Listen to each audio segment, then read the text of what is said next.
I think we're doing good. Alexander Rossi is our guest, and we are going to make this as Yay. as possible.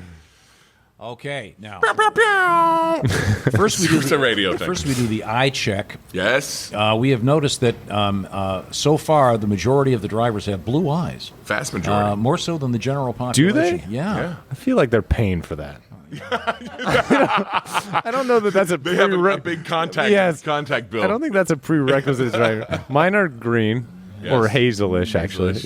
Yeah. So I think you and Pato, similar eyes. That's why we get along so well. Yeah, totally. We bond over eye color. Bond over eye color. Who do you get along with the best of all these guys?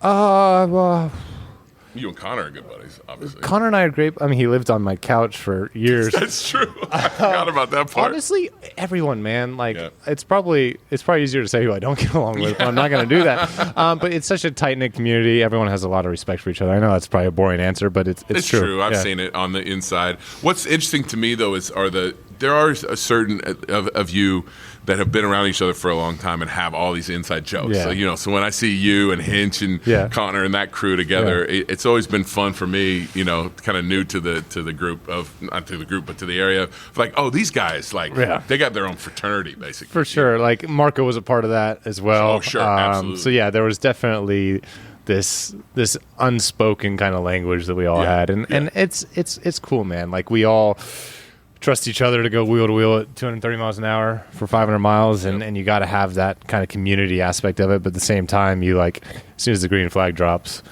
you want to beat them all. Let's go. Yeah, absolutely. Sure. Those guys even more so. Exactly. Yeah. You don't want to lose your buddy. I can tell you one thing for free. Absolutely. You'll never hear the end of that. Exactly. I got to tell you, I was here, and so I grew up here, so I would come to the race as a kid, a couple times, get sunburned out there in the snake pit.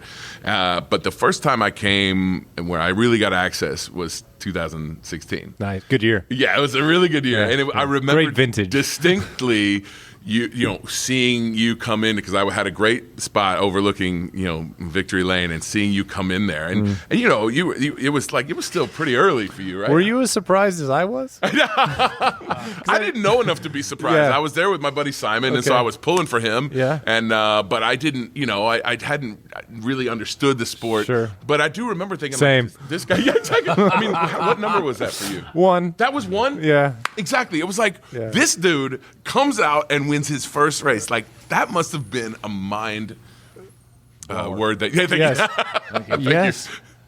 It was wild, man, and it's like it's part of the motivation that I wanted as to why I wanted to win it again so bad. Like, I don't want to say it was lost on me because that's not fair, but like certainly I understood now entering my 8th, right? Yep. I understood people's like subconscious opposition to me winning. Right. No, I had been in Europe. I had been in Europe. Maybe it wasn't subconscious. Maybe it was also very conscious as well. Yeah. I had been in Europe for 7 years. My goal as a kid was to race in Formula One. Sure. I achieved that in 2015. The team that I was driving for, it all changed. Yep. Got the opportunity to come back in 2016 with Andretti Autosport. It was kind of a lifeline was extended. It was a 1-year deal. My car was blank. It had no sponsors. Wow. And no one, including me, expected that we could win that race, right?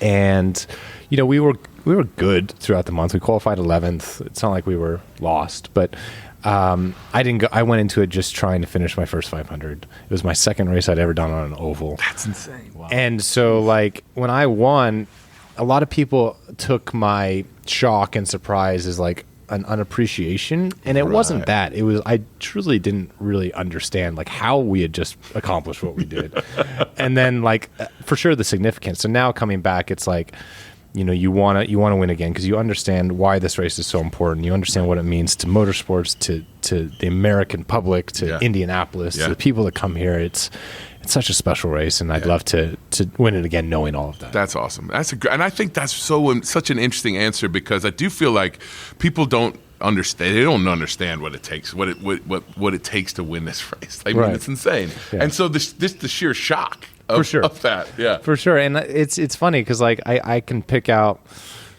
2 or even 3 years where I feel like I had the car to win this race and didn't. Yeah. And then in 2016, like I said, it was an okay car.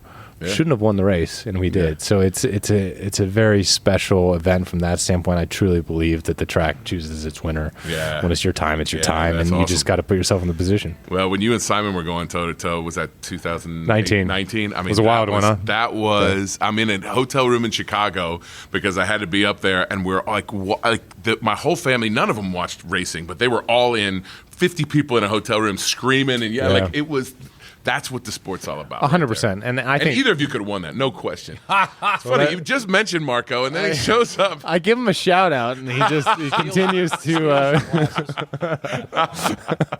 I love it. But yeah, 2019 was an amazing year for the show. I think that all fans want to see two cars fighting for it to last lap, coming down for the win. Simon got the better of me. He won, and he's been a great champion. Yeah, that's awesome. You got a great starting place this time? Yeah, I mean, it's my second best. Bless you. That was everything all right in there? Aggressive. It was the second best starting position I've had since 2017. And yeah, the team's been awesome all month. Having 4 cars in the top 9, unbelievable. So I think that we've got as good of a shot as anyone. But like I've said, 33 people are eligible to win this one. So we'll see. All right. Now we've asked everybody the same question. When they make the story about your life, who's going to play you? Jennifer Lawrence. Great. Best answer all day. Copy. Best answer all day. Yeah. I love it. I mean, you're both equally hot. I appreciate that. Yeah, I just want you to know that. She's pretty hot. Yeah. Thank you very much. Alexander.